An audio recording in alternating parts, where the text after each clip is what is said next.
What's up, guys? Will from RevolutionaryLifestyleDesign.com coming to you today to talk about how to make more money. Now, I don't care who you are, but everyone in this world wants to make more money, myself included. So I'm always looking for more and interesting ways to be able to do that. And over the past year, I've found something that was a major revelation to me. And that's going to be the focus of the video, the audio, the article that we're doing this week.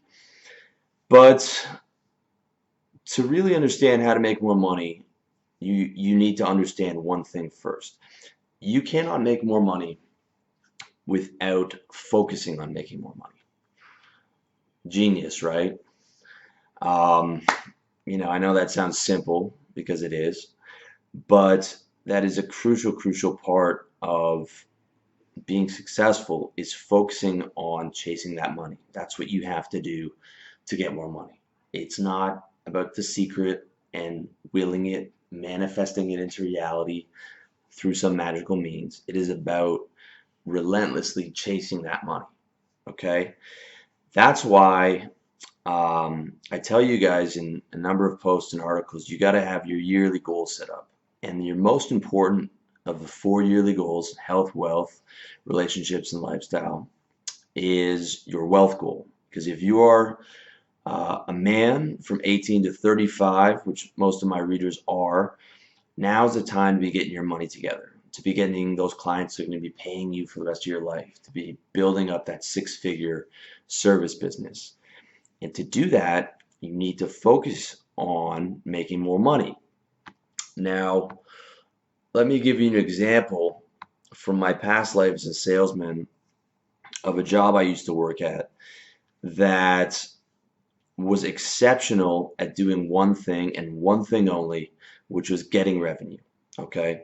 Everything else about the place was terrible. The products were subpar, the office was disorganized, management was haphazard, turnover was through the roof, morale was atrocious. Yet the branch, not the company, the branch I worked for did 5 million in revenue. The company probably did 20 million total for that year.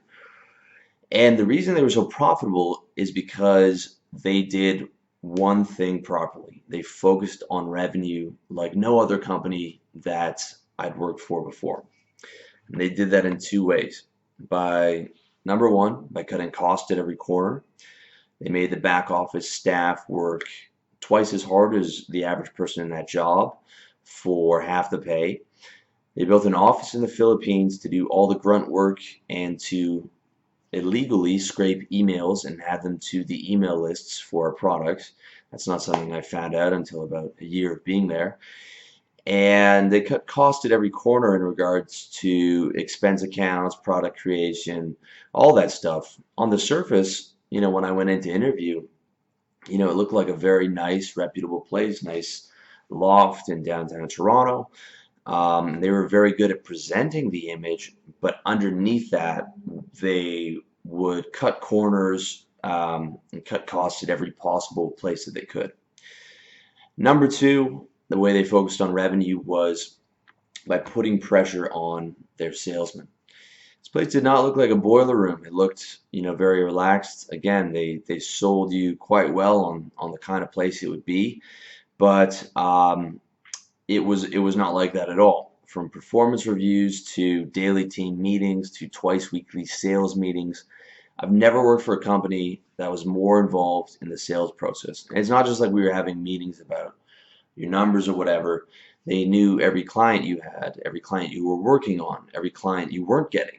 And they were asking you specific questions 2, 3 times a week about where those clients were, when they were coming in. Bang, bang, bang, bang, bang, off the list. You get to write, on the board which clients you were going to bring in. And for those of you guys who've been in sales, you know that you don't know which clients are going to come in. You know which ones hope you're going to come in. But basically, you had a target for the month and they said, okay, that's what you have to hit. So what you would promise on each client had to match your monthly target.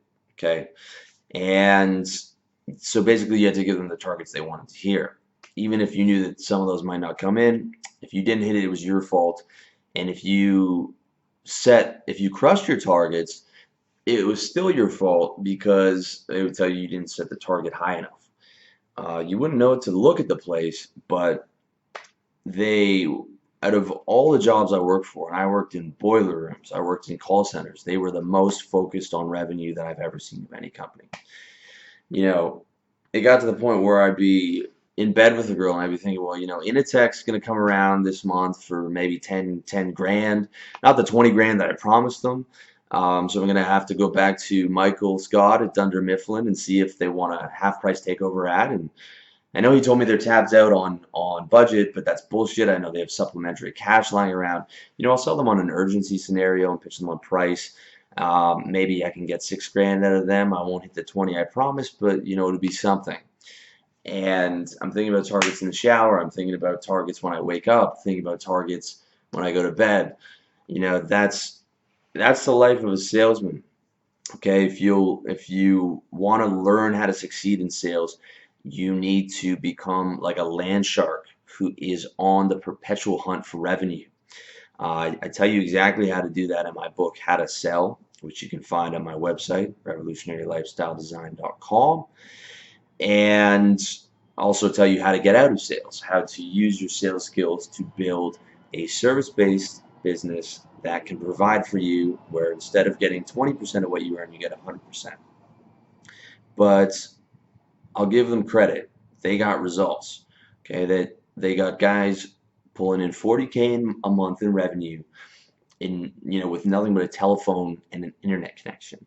That's powerful shit. And it all came from that focus on revenue. Now, I wouldn't run my company anything like that.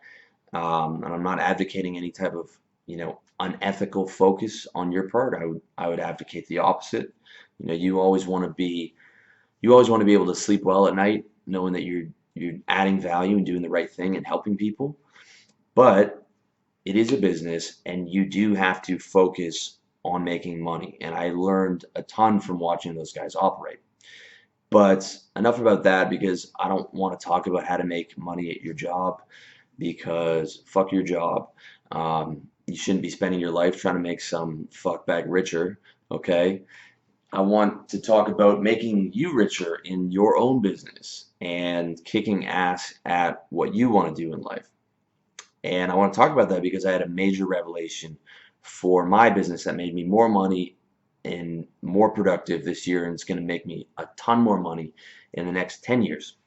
Until this year, I thought that I'd been focusing on revenue. I'd taken my sales training, I'd applied it to my business, I'd applied the focus on revenue to my business. At least that's what I thought. But I didn't realize that I could do better until I read the book, The One Thing by Gary Keller. And I strongly recommend you go ahead and read this book. I don't do a ton of book recommendations because most books are not useful, but this one is the best book I've read on productivity in your business. Or you can just do what I did and read a free summary, which I've got a link to on my website.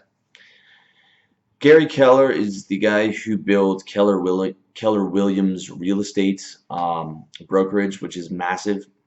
Okay, this isn't some generic jerk-off business coach. This guy's like a legit winner who's made a fortune, and it shows in his book. It shows in the skill level that he's able to convey, in the way that he's able to describe the problems that you have as an entrepreneur. It's absolutely the best book I've read on business productivity. And the way he breaks it down, he starts with the 80-20 rule, which is also known as Pareto's Law.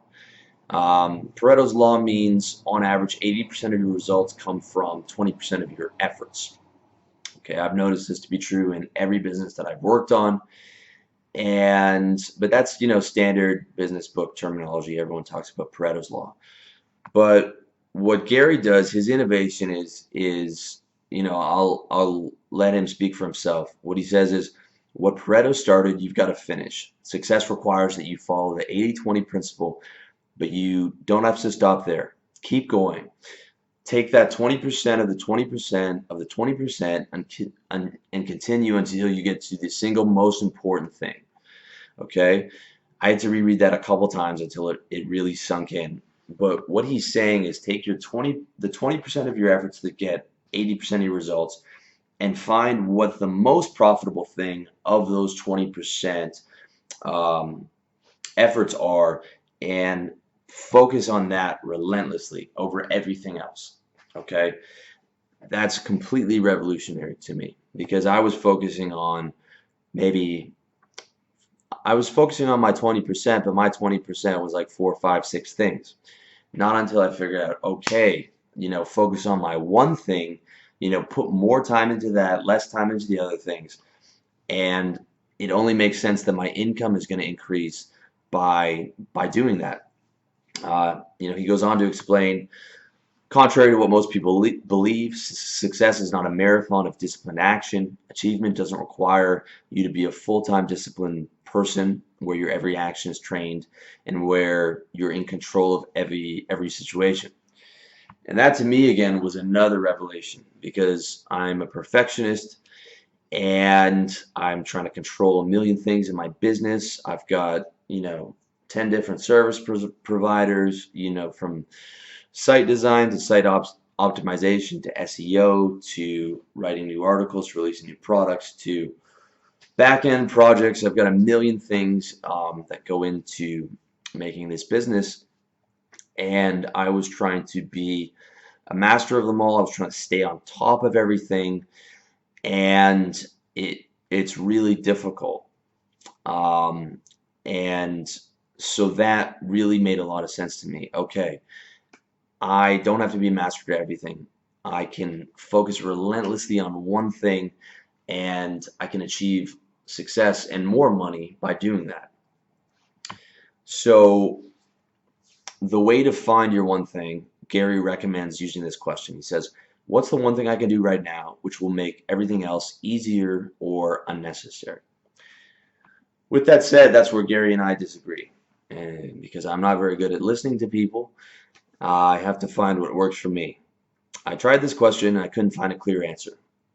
But because the primary purpose of my business is making a profit, not making things easier, I realized that that's the question I need to ask. Okay, I love you guys to death. I feel incredibly blessed to do what I do. This is the most I've ever enjoyed any business, any job, anything I've ever worked on. I feel like this is my mission in life. When you guys send me a nice email or a nice YouTube comment saying that I helped you, or thanking me for this and that, that literally makes my fucking day. I'm not joking with you. With that said, this is a business, and and profit has to be my primary motive, because if it's not, my business is not going to survive. Not only is it not going to survive, it's not going to thrive, and I won't be able to keep helping people. And I want to live a comfortable, happy life that I feel that I deserve. And so profit has to be my primary purpose, and it has to be your primary purpose as well, because the world runs on money. You can't live a comfortable and happy life without money. It's very difficult. So you owe it to yourself to get paid.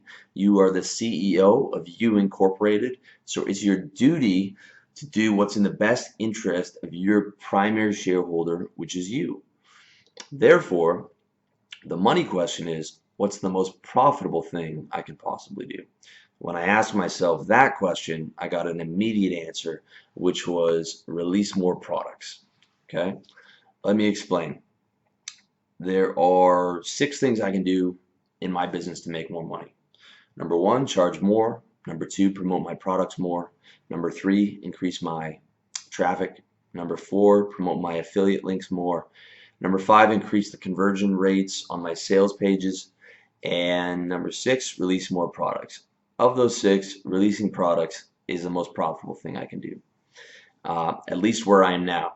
All those other avenues are useful, but they're already maxed out. I don't want to charge any more for my books. They're not completely within my control. Traffic, although I might change my one thing in the future to more traffic if I feel that's going to be the most profitable thing. You can always change your one thing when you have access to new information that next one thing is going to be your most profitable one thing. Or potentially damaging to my brand, spam blasting you guys with affiliate links, promoting affiliate links that are of low quality will hurt my brand. So that's not something I can do. So of those 20% of those efforts that create 80% of my results, the most important one is releasing new products. And the way I put that into action was I block off 3 hours a day in the morning, which is my most productive prime time, from 9 a.m. till noon. I'm on intermittent fasting. I don't eat till noon. I take a caffeine pill in the morning to get me going. 9 a.m. till noon. That's my prime time. And that's when I work on creating new products. In the past, I would, take breaks between books, and then I would set an aggressive target for finishing a book in 3 months. I would work 13 hours a day. I would take Tramadol to give me energy and focus, and just bang my head against the wall for 3 months to get the fucking book out. Not the most healthy way to do things, and not the way that I'm going to be doing things moving forward in the future. So, in the past, I wanted to get 2 books out a year. I would do 3 months focusing on articles, then 3 months focusing on the book. Then my articles would suffer when I'm focusing on the book. But now I don't take time off from books. I just do try and get out 2 books or 2 products a year if I'm going to do a video course. And I focus 6 months on each particular product, 3 hours per day in the morning, which is my productive prime time. So one, I'm a lot more relaxed. I don't have a crunch time for my book.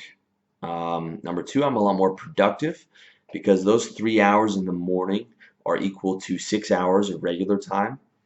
Not only that, but if you're working 12, 13 hours a day for knowledge work, I found that the last couple hours of the day were garbage. I'd have to rewrite the parts of the book anyways. So in essence, instead of doing books on 3 months, I'm doing them on 6 months. I'm doubling my productivity, so I'm calmer, more productive, and I'm making more money because I'm getting that book out quicker, and I'm able to do more articles at the same time. This has been huge for me, and what I'm doing is instead of making my focus getting every task done, I'm accepting a certain amount of chaos. So I'm accepting tasks pile up in my wonder list that aren't getting done because they don't affect my revenue. Okay, I'm always tweaking my site.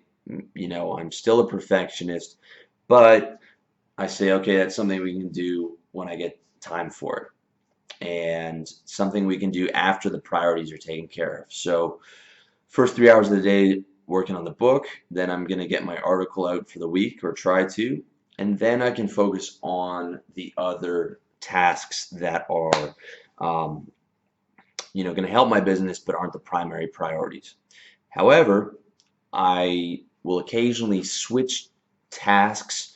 For example, I just did a site traffic upgrade where I went through and SEO'd all my posts, and I made that my primary priority for a week or so. So I'm able to flip things up like that.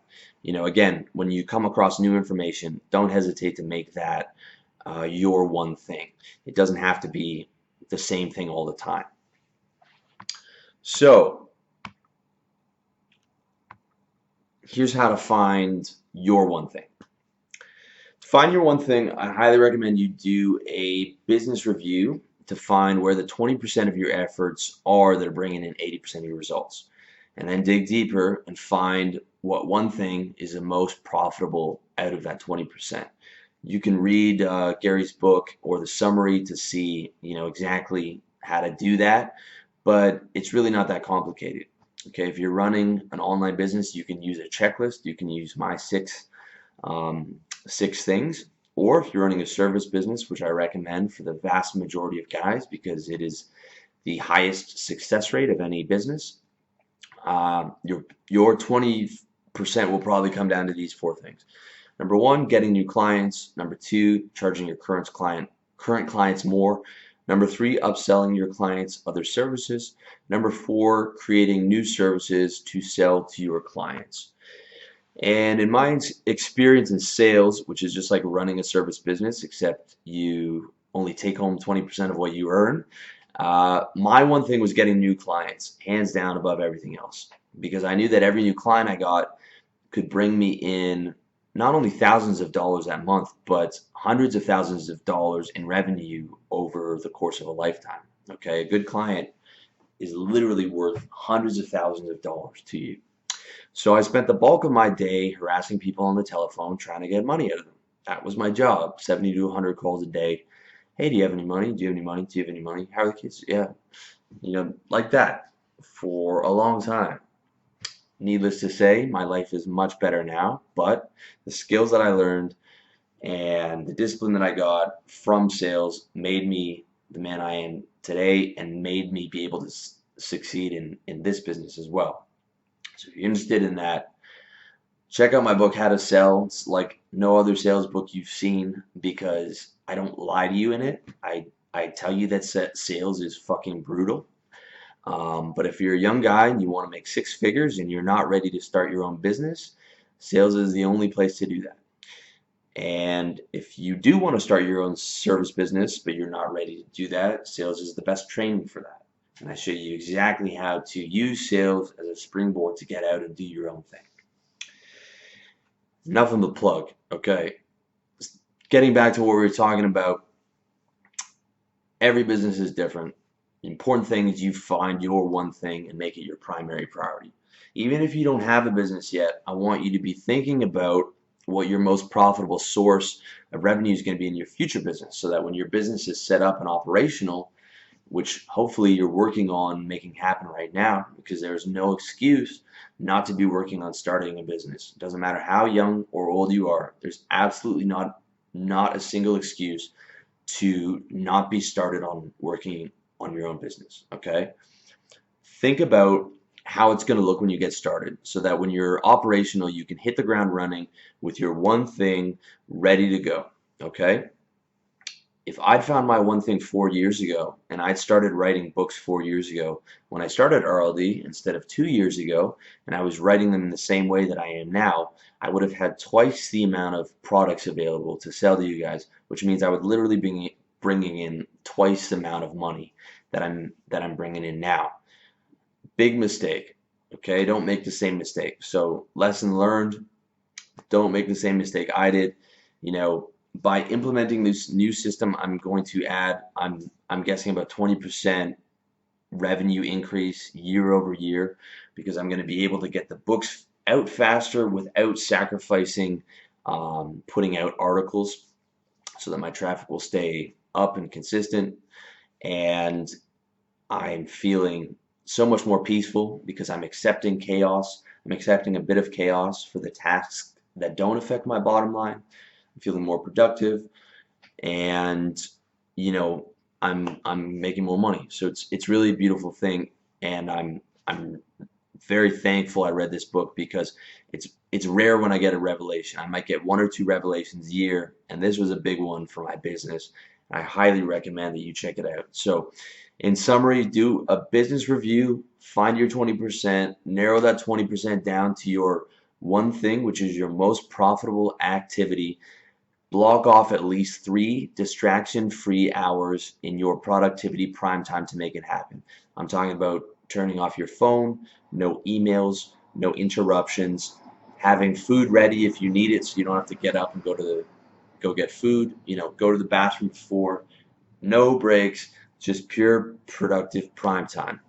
Okay, you do those 4 things, you're going to make more money, be more productive, and feel more peaceful. That's it, boys. Thank you as always for reading the article, watching the video, or listening to the audio on SoundCloud and iTunes. And as always, I wish you all the best in your personal development journey.